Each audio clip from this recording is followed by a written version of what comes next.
Welcome back, everybody, to another episode of the Educational AD Podcast. Before we meet today's guest, as always, we want to give a shout out to our sponsors. Now, don't hit that fast forward button. These are all companies that I used as an athletic director.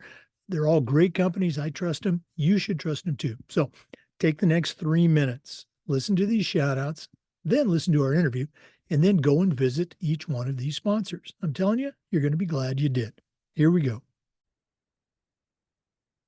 We want to say thanks to Home Campus for their support.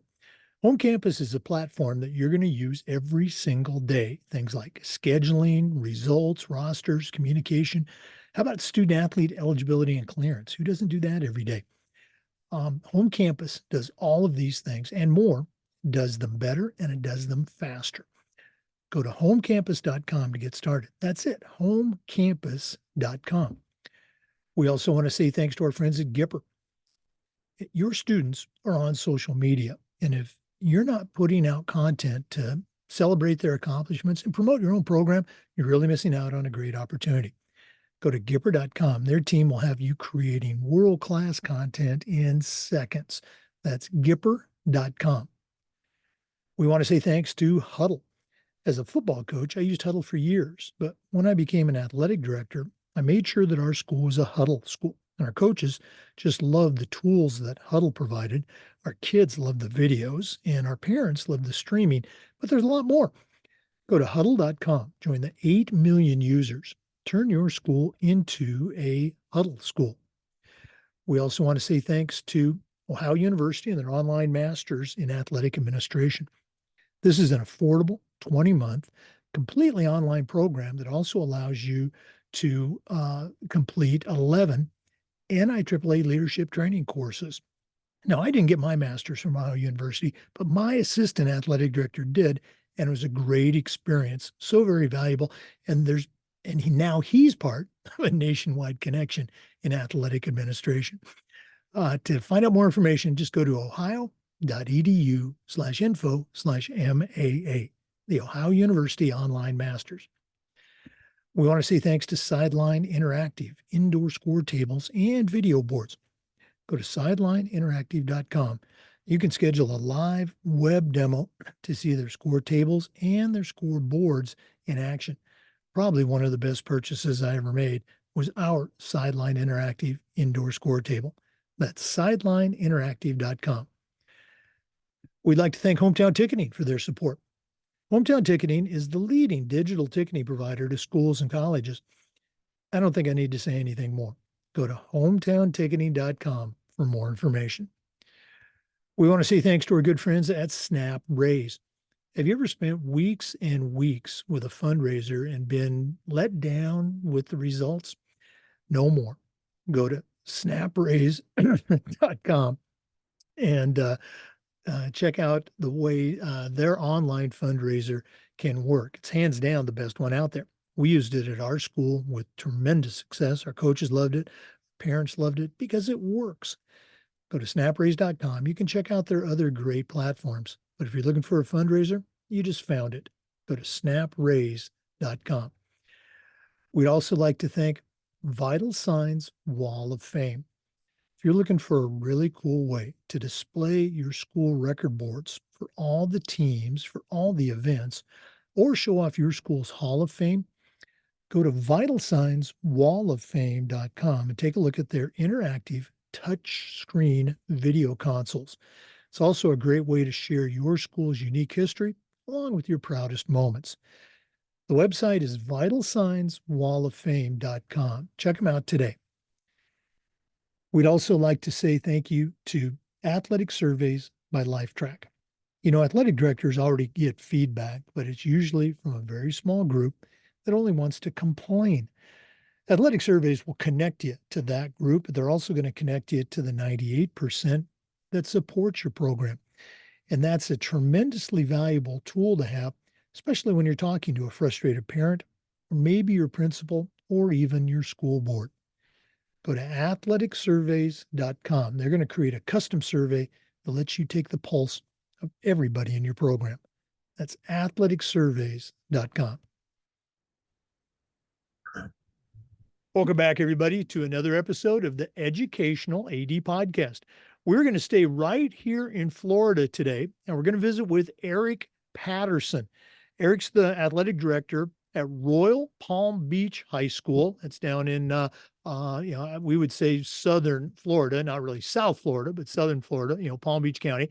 Eric and I connected this most recent FIAAA conference. Thought he'd be a great guest for the podcast, so I appreciate him spending some time. We're actually recording this on July 30th. It's week 1 in Florida for fall sports, so it's an incredibly busy time.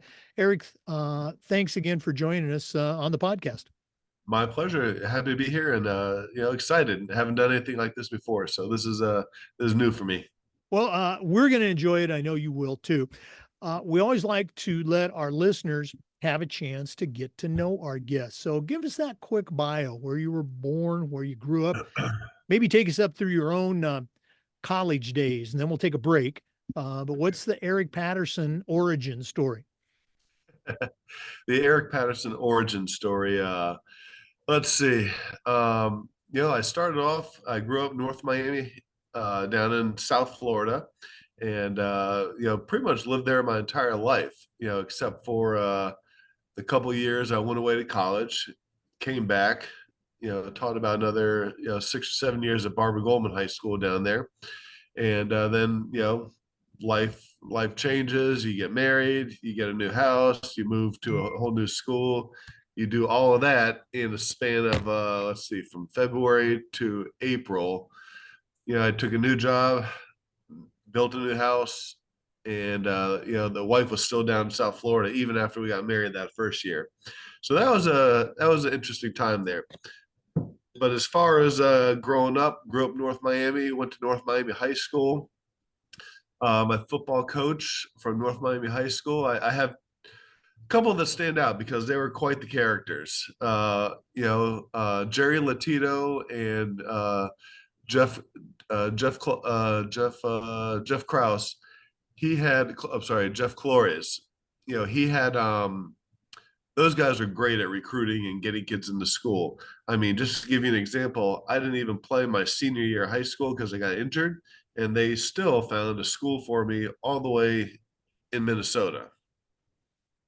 So that was a rare opportunity. I think I was given a second chance at football. But otherwise, I grew up through the whole rec league in North Miami.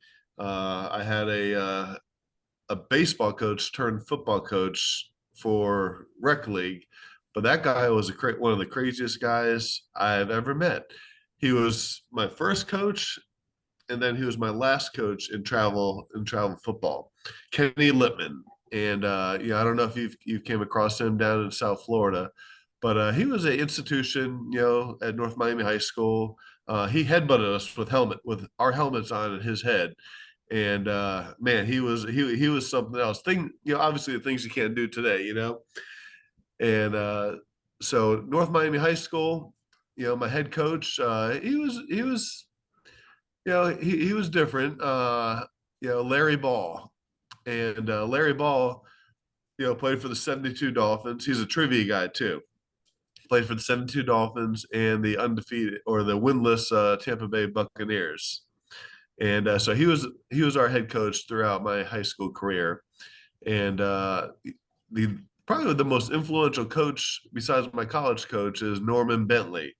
Norman Bentley was a receivers coach, and he really expected you to catch that ball. Like, it was a personal insult to him if you didn't catch the ball. And I'd tell you this, you didn't want to go back to the sideline if you dropped the ball.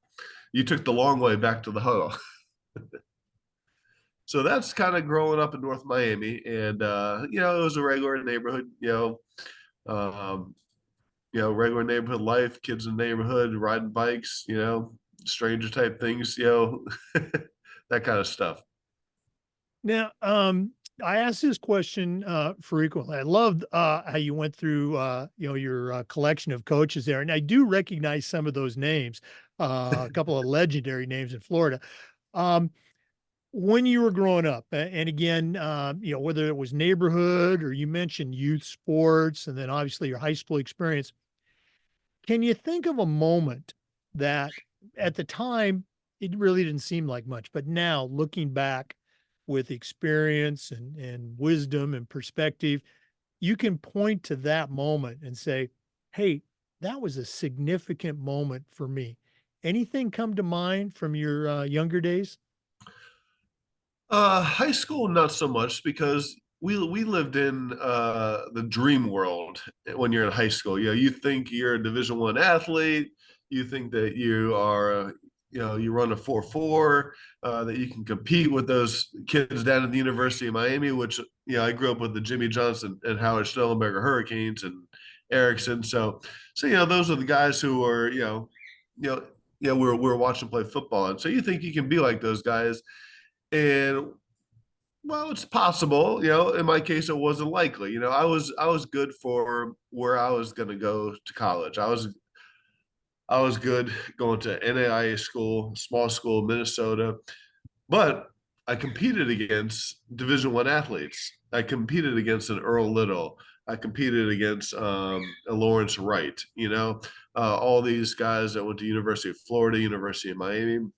Those are the guys I'd come home and work 7-on-7 with. Before 7-on-7, became what it became today.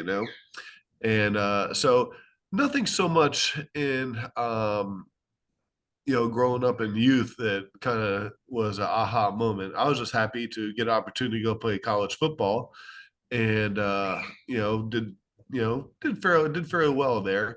And I'll tell you this, the biggest recruiting point for my college coach was he was Steve Walsh's high school coach at Cretin Durham Hall in Minnesota, and that was like Jerry Maguire. Oh, you had me at hello. You had me at Steve Walsh, man.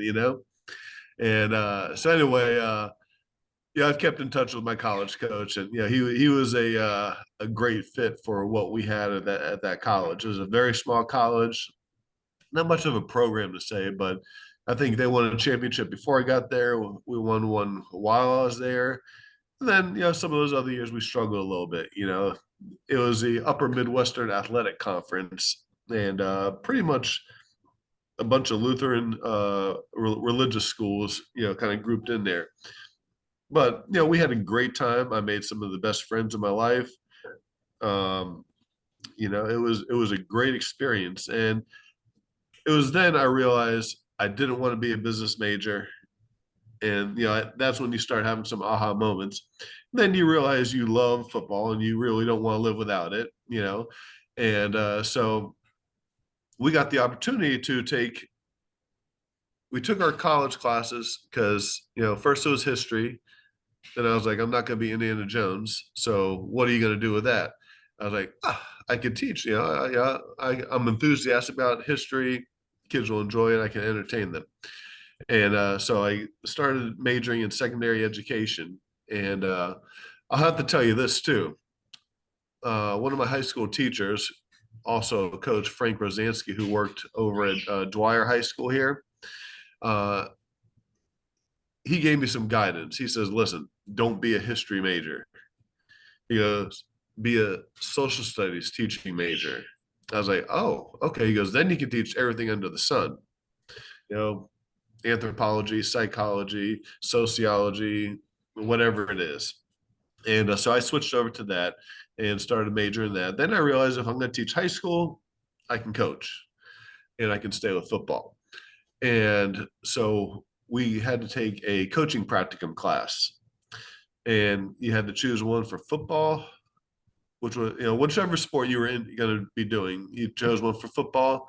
And then we chose, an officiating class for football also. So you took those two classes.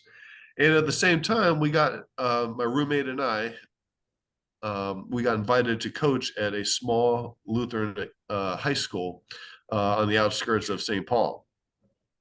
And that was one of the biggest lessons I had. And I knew that I got berated kindly, I'll add. The coach was very professional about it. But we were two young coaches, first year coaches, came in just out of high school. Obviously we knew everything. I mean, why are we running this veer offense? And so we had some success. We won some games. We beat a rival at the freshman level. We're thinking we're pretty good. We're pretty big shots. And the head coach comes up to me and goes, "Hey guys, great job today." I'm like, "Thanks, coach." Like we're rolling in it. We got this handled. And he's like, "But I haven't seen my offense run yet." Because we changed some of the plays, and at this point in my career, I know that's taboo. And he's like, "I haven't seen my offense run." He goes, "I'm sure the plays that you guys are running are great." And I'm like, "Okay." And he says, "I want to see my offense run." And we just said, "Yes, sir." And so from that point on, we had to invest a little bit more in understanding what the veer was and running option and, that kind of stuff. Ironically, however many years later, when I become get involved in coaching down here in South Florida and Miami, and eventually move up here to Royal Palm as a head coach, I ran the veer, split back veer. I don't know if I was old school, but we kept it we kept our options open. I'd take my two stud running backs and put them in wing positions, and now I'm empty backfield. And I tried to do some stuff that Navy did with some motion and things like that. But when you got those two running backs back there, you can do a lot of things that make you look smart. So that's kind of my history in a nutshell there. No, I love it. And again, that you did have that aha moment. So, I was very much the same way. I wanted to coach. I said, well, how can I be a coach? Well, you got to be a teacher. Okay, I'll be a teacher. And that started me on my career. Great stuff. Let's go and take a break. Our guest today for our listeners is Eric Patterson. He's the athletic director at Royal Palm Beach High School, and that's right here in Florida. We're taking that break, but we're coming back with more. So please stay with us. This is the Educational AD Podcast. Good. We'd like to thank our good friends at Home Campus for their support of the podcast.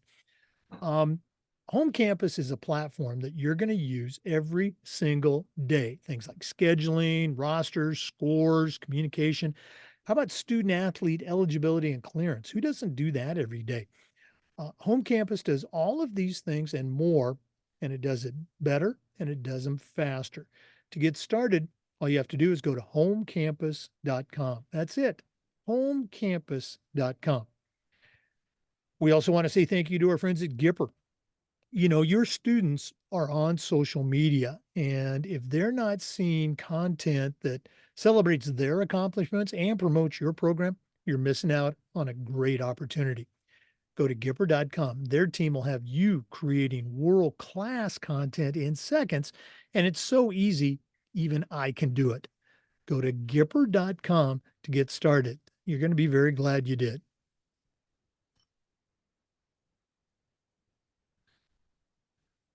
Hey, Coach. Yeah, I see you have a lot of sponsors that we use too down there. We use Gipper, we use Huddle, Snap Raise, Home Campus. And I think, I don't know if the FHSA is going to Home Campus next year, but, I think that's going to be one of our main, databases that we have to use and stuff like that. So that's pretty cool to see you guys using a lot of the things we use on your advertisements.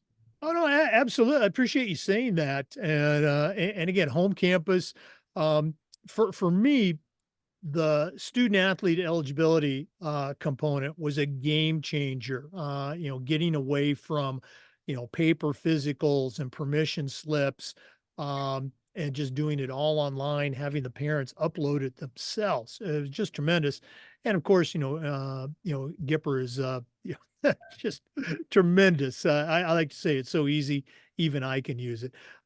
Thanks for sharing that. I'm going to let our sponsors know. For our listeners, once again, our guest today is Eric Patterson. He's the director of athletics at Royal Palm Beach High School. That's in Florida. We're going to hear more about that. But Eric, you took us up through your college experience, both as an undergrad student and playing football. What was your post college journey like? Share with our listeners some of those early stops that led you to Royal Palm Beach High School.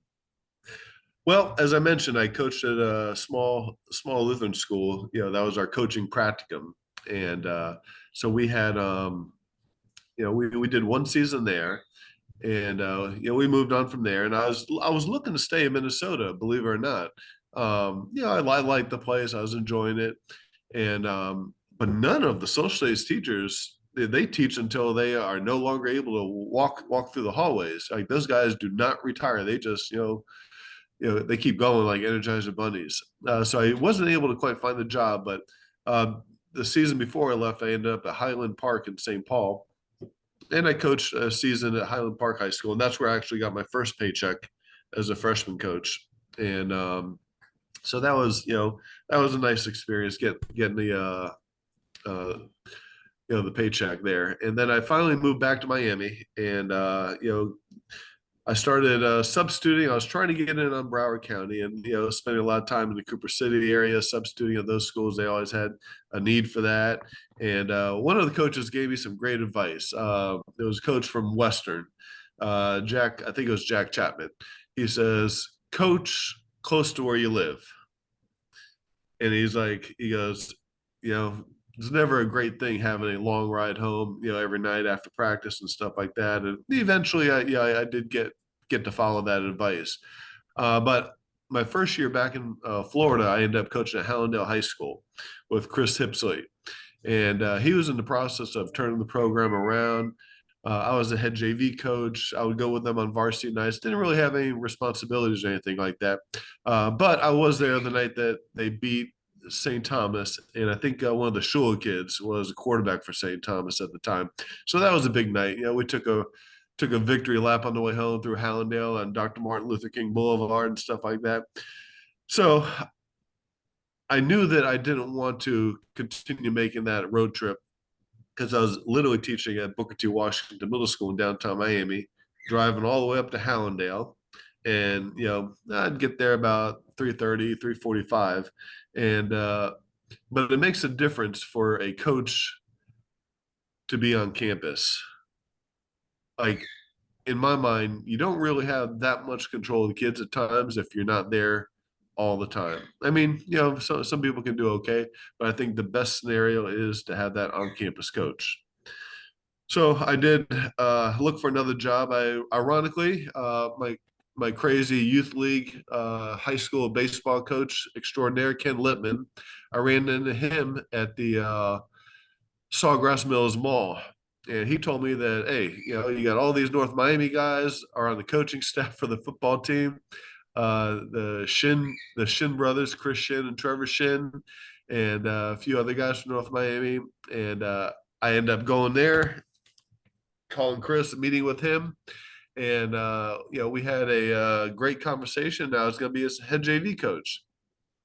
In that first year, we ran wishbone, three in the backfield. And man, I just philosophically, I struggle with that as a young coach. Like not still, still not understanding that this is what the head coach wants. Does it give him what he wants? Because I'm just used to University of Miami, destroying the Oklahoma wishbone, the Nebraska option, all that kind of stuff. So, how good could that be? It wasn't until our second year that we switched over to split back veer down in Miami. And then we started making some progress. We had a couple kids, a couple running backs who were pretty solid, a quarterback who was a beast. We had a receiver that could jump out of the house on the corner. So, when we got in close to the end zone, we could throw a jump ball. We had some running backs that could get some hard yards, and they had some speed. So I eventually saw, the value of split back veer.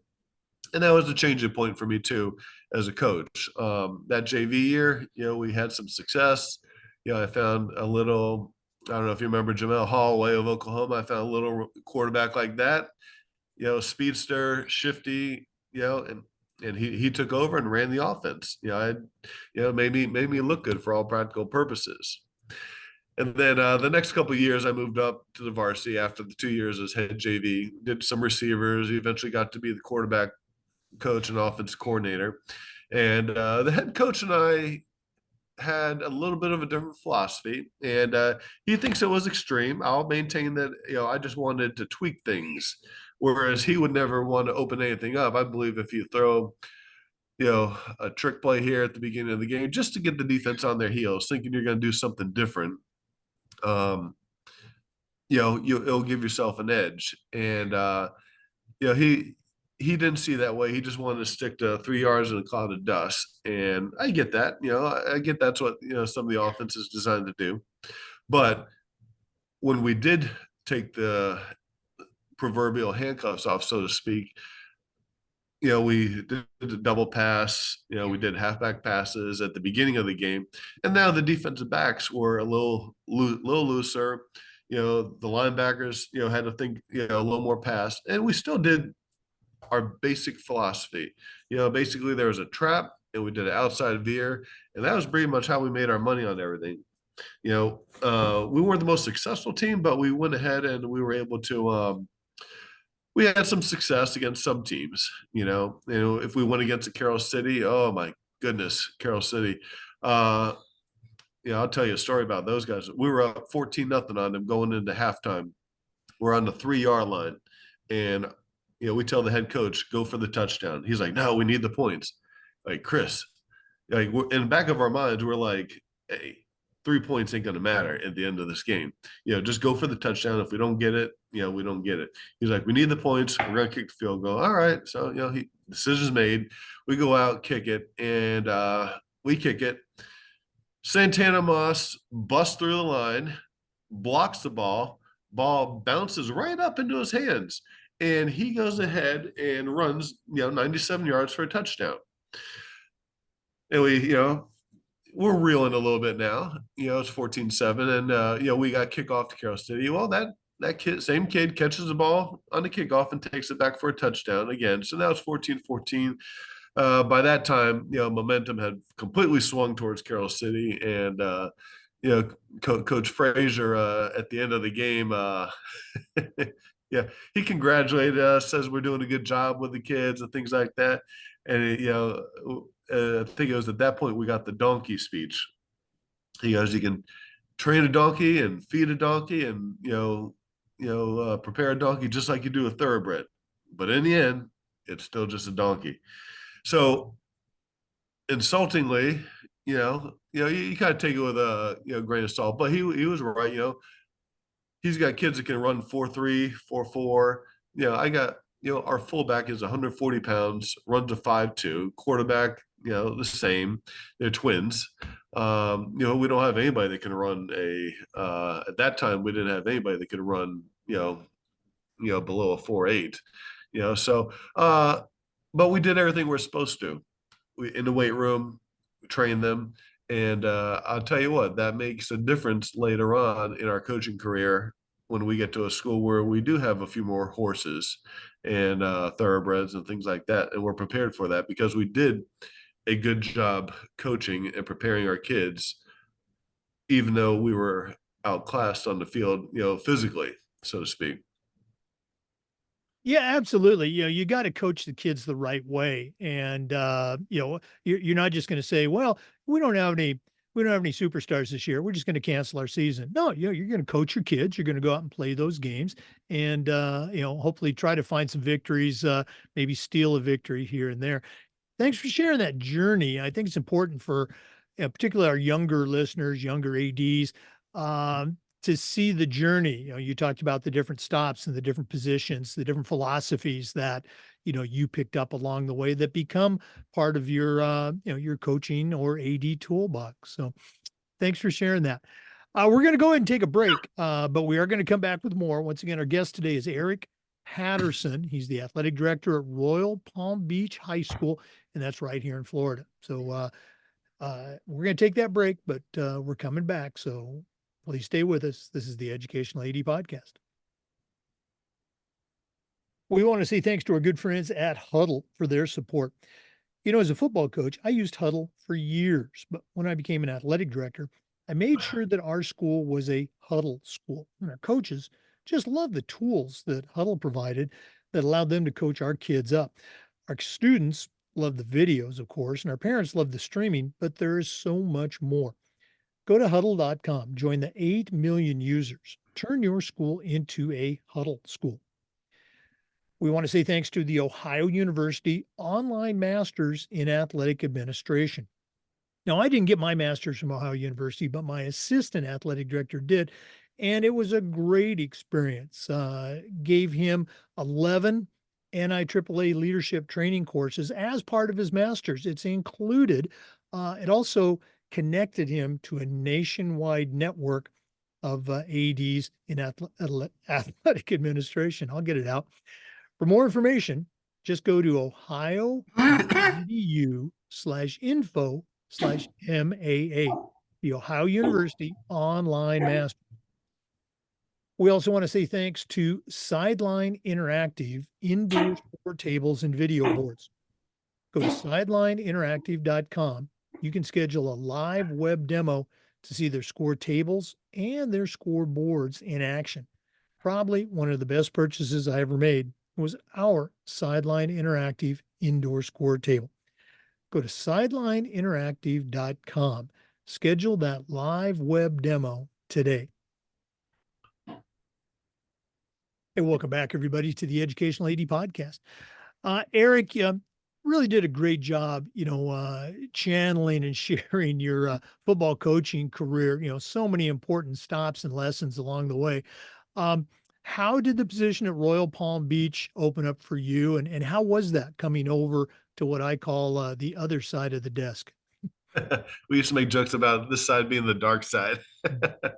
um, okay, so I got out of football coaching after we adopted a little baby girl at the time. That's you know, my wife was moving up the administrative ladder as an assistant principal. So we realized we both couldn't really continue doing the same, same high time job, and so I stepped away from football. And athletics is like CIA, man. Like you're never really out, even though you're out. And so I got sucked back into it to do JV girls softball. And so I'm still involved in the athletics and things like that. But it works out with the time schedule. Obviously, not too much pressure. JV was we're a JV softball at a Title I school. So is basically teaching how to run, throw, catch, hit, and if we can do that, we're doing all right. But Dr. Armis, my principal at the time, he had been an AD himself and always talked about how great the job was and this and that. And I was like, man, you can have it. Like, I go, the problem ain't the kids. The problem is going to be the head coaches. Like trying to get all those guys and ladies to pull in the same direction. Like, nah, I really don't want to do that. But he went ahead and offered me the job. I talked to my wife, obviously, who's a big part of everything here, and we decided, I'll take the job. And so, was it 2011? I took the job. Right before we were getting ready to host a district soccer tournament that wasn't on the schedule, that nobody knew about, that the head coach from the soccer team didn't tell us about, and we went ahead and rolled because if it's one thing, I know what it should look like, as far as how an event should be run. I know what needs to be done. Even though I've never been an AD, I know there's a certain level of expectation, professionalism. You don't want to look bad, when people come to your facility and stuff like that. So we were prepared for it. But that's how I became an AD. Our baseball coach was the AD. He needed to really just focus on coaching baseball, and principal explained it to me that way. And yeah, that's how I became an AD. Back in 2011, I was like, I forget where I was on the list of oldest ADs, but I was the youngest at the time. And now I think only Pam Romero is ahead of me over at Garcia High School. She used to be at Park Vista, but she's the only AD out there who has surpassed me in years. I think she's been doing it longer than I have. We'll just leave it at that. But that's my AD story. I got suckered into it, and he was right. I do love the job. Deal with some difficult personalities. You deal with some difficult parents at times, but that's part of the job, and I have the personality for that.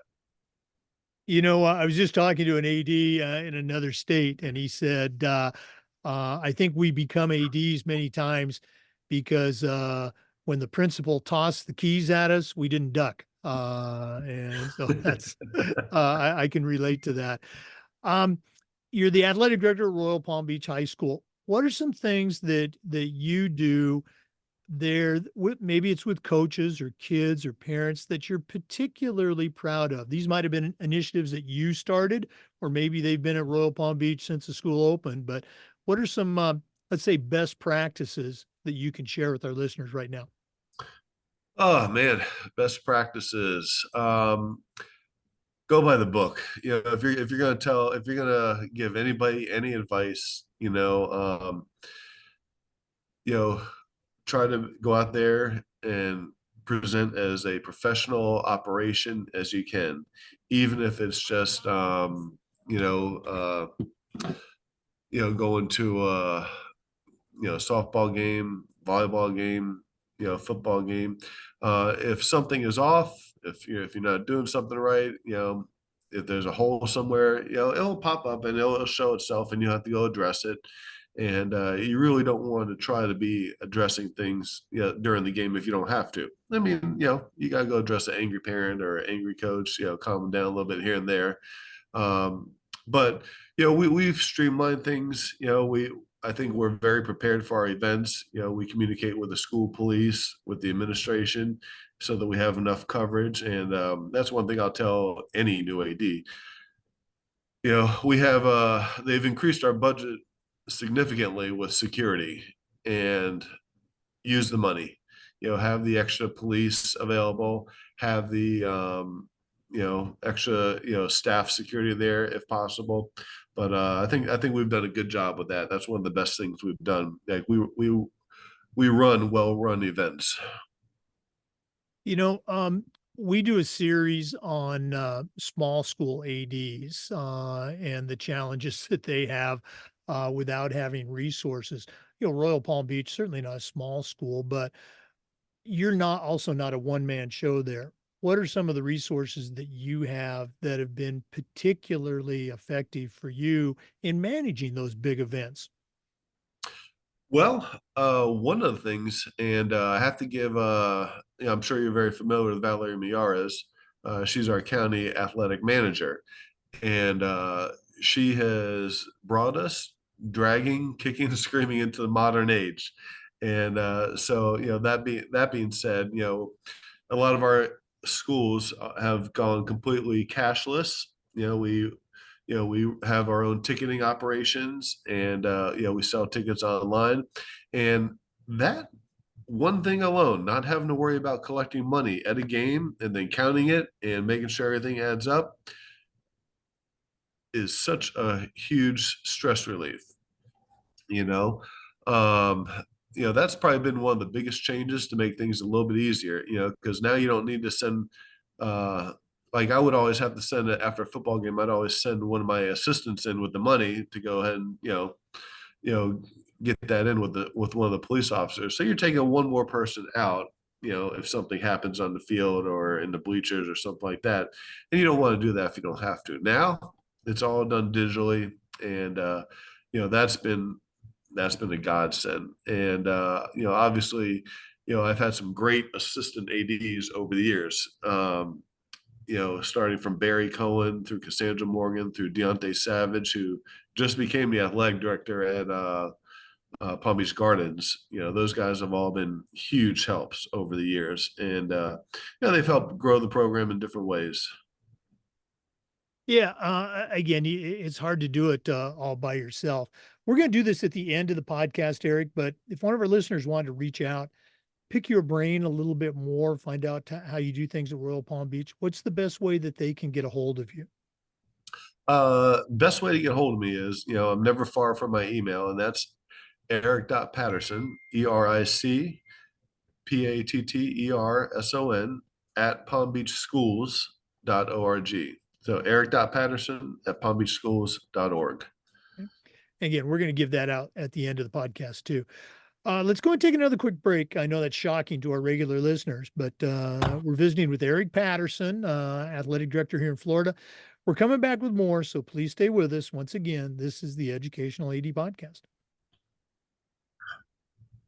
We also want to say thank you to Hometown Ticketing for their support. Hometown is the leading digital ticketing provider to schools and colleges. And if you go to hometownticketing.com, their team will show you how to set up and sell tickets online, not just for athletic events, but for things like school plays and concerts, school dances, even graduation. And here's the best part: every school gets assigned a dedicated client success manager. It's going to provide you hands on support every step of the way. That's every step of the way. Go to hometownticketing.com. It's digital ticketing that offers more. We also want to thank our good friends at Snap. Have you ever spent weeks and weeks with a fundraiser and then been disappointed in the results? Those days are gone. Go to snapraise.com. It's hands down the best online fundraiser out there. We used it at our school with tremendous success. Our coaches loved it, our parents loved it because it works. Go to snapraise.com. You can check out their other great platforms, but if you're looking for a fundraiser, you just found it. Go to snapraise.com. You're going to be very glad you did. We also want to thank our good friends at Vital Signs Wall of Fame.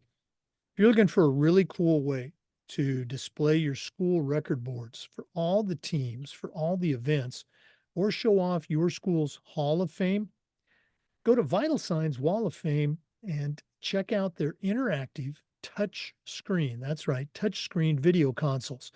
It's also a great way to share your school's unique history and brag about your proudest moments. The website is vitalsignswalloffame.com. Check them out today.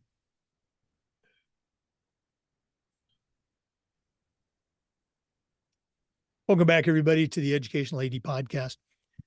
Eric, we always talk about professional development, and I think it's something that athletic directors love to do for their coaches, but sometimes they don't get a chance to do either through time or budget and resources. What are some of the things that you are able to do for your coaches at Royal Palm Beach in the area of professional development? Well, it will start at the beginning of the year with our coaches meeting, and we will go ahead and we'll cover some topics, some pitfalls, some quicksand traps that coaches might get pulled into, and try to guide them along the way. Experiences I've seen, experiences I've dealt with, and try to just, hey, listen, in order to avoid this, start doing this. Tryouts, for instance, make sure you keep track of the tryouts. Like, don't just go there and eyeball kids. Have a written score sheet. So when a parent comes to you and says, "Why did my kid not make the team?" you can go ahead and just count it off. This is why they didn't make the team compared to everybody else. As far as I would love, if I had the money, I would love to go ahead and try to do a few more things to at school to get coaches development. But we do push coaching clinics, attend coaching clinics, be part of your coaching organizations. We always tell them, hey, listen, good opportunity is always the FACA clinics that they have at the different times of year, whether it's summer, fall, winter, spring.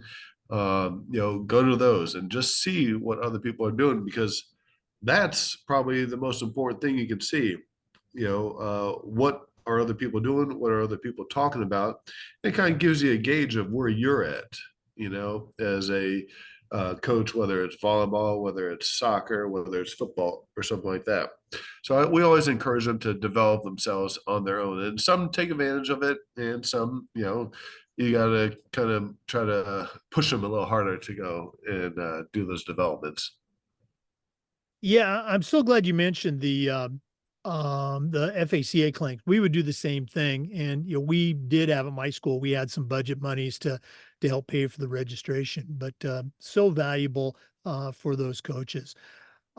Speaking of professional development, we also ask our guests where they are at in their professional development journey with their state association and with the NIAAA. So share a little bit, how did you first find out about the FIAAA here in Florida, and, what's going on with your own NIAAA journey?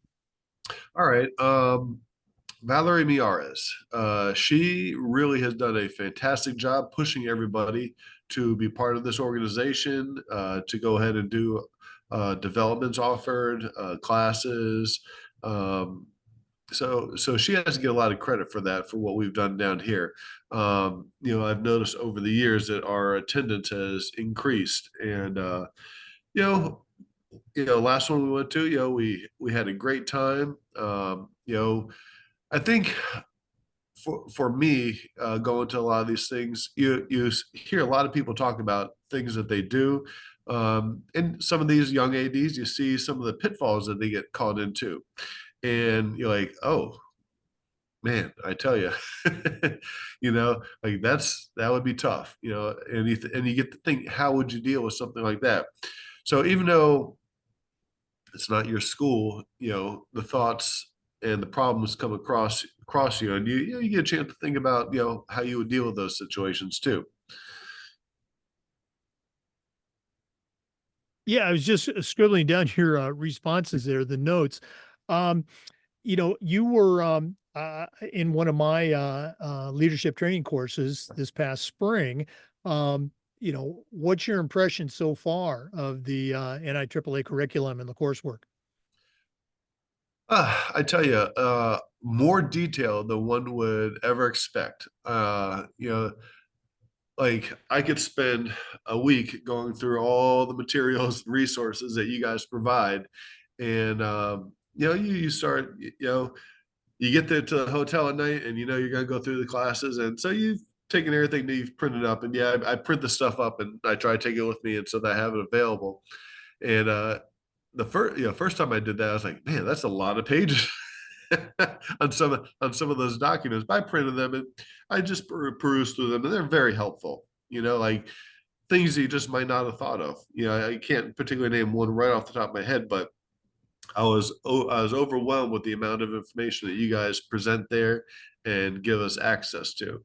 And this is my second convention I went to. The previous year, I believe we were hosting baseball districts or some district, and sometimes the timing of that gets all tied up. So I've learned, try to not schedule too many things in the spring if I can help it now. But anyway, 3 years ago was my first one, and I thought that was eye opening.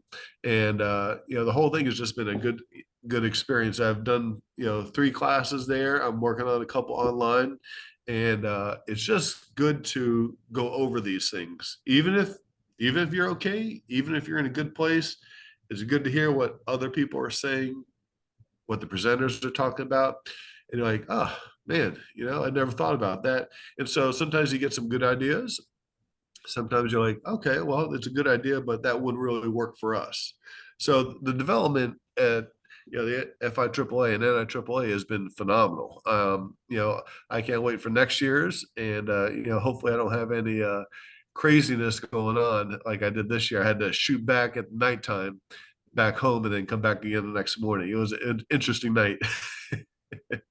Yeah, that's one of the challenges here in Florida is our state conference is right there that, first weekend in May.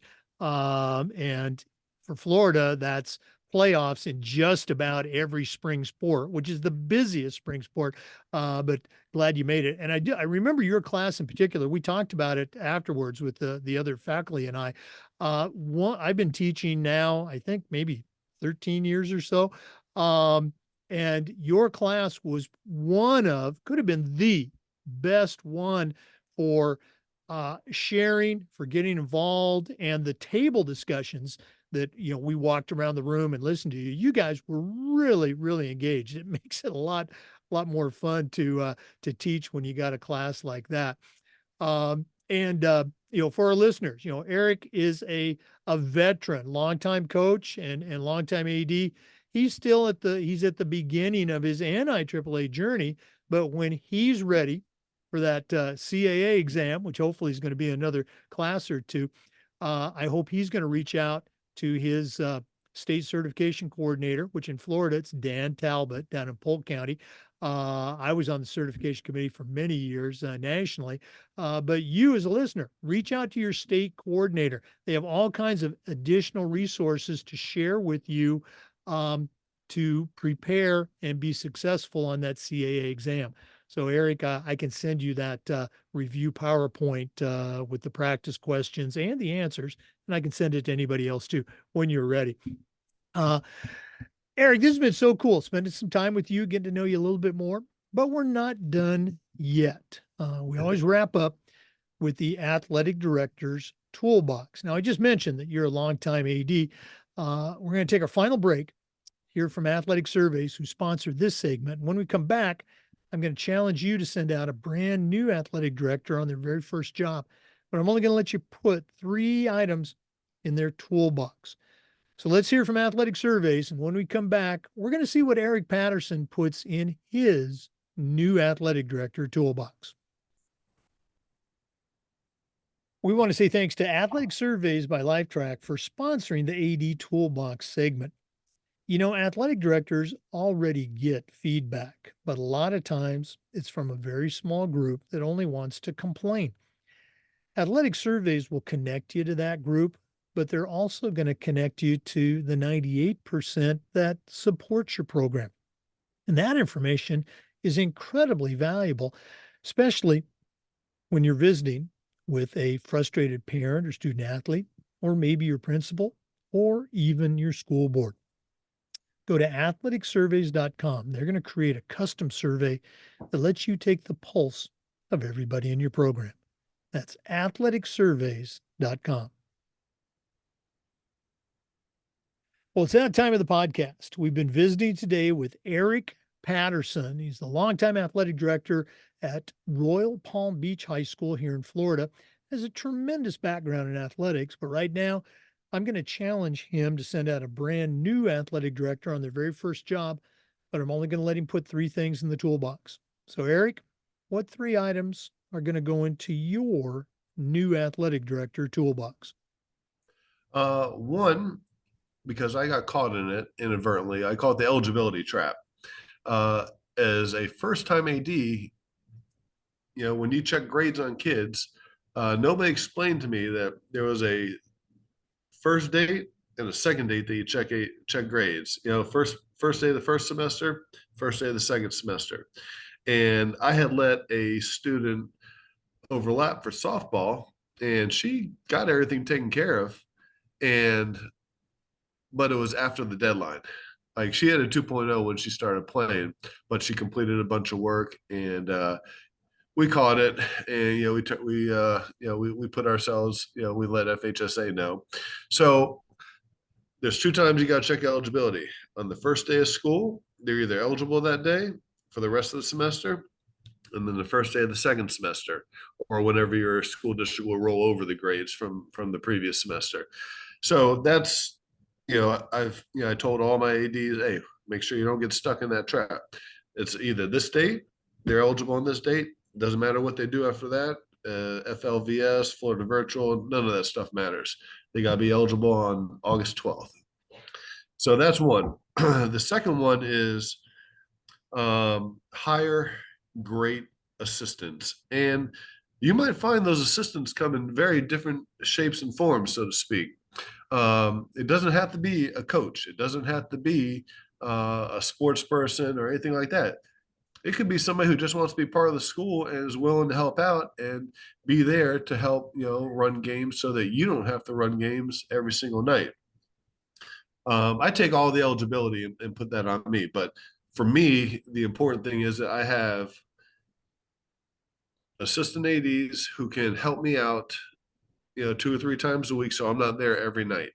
Because if I'm there every night, that just creates, chaos at home and things like that. And in the spring, as spring gets pretty crowded sometimes. You might have baseball, softball, tennis, track meet, or flag football going on. So boys volleyball. So you can get a bunch of things going on all in one night.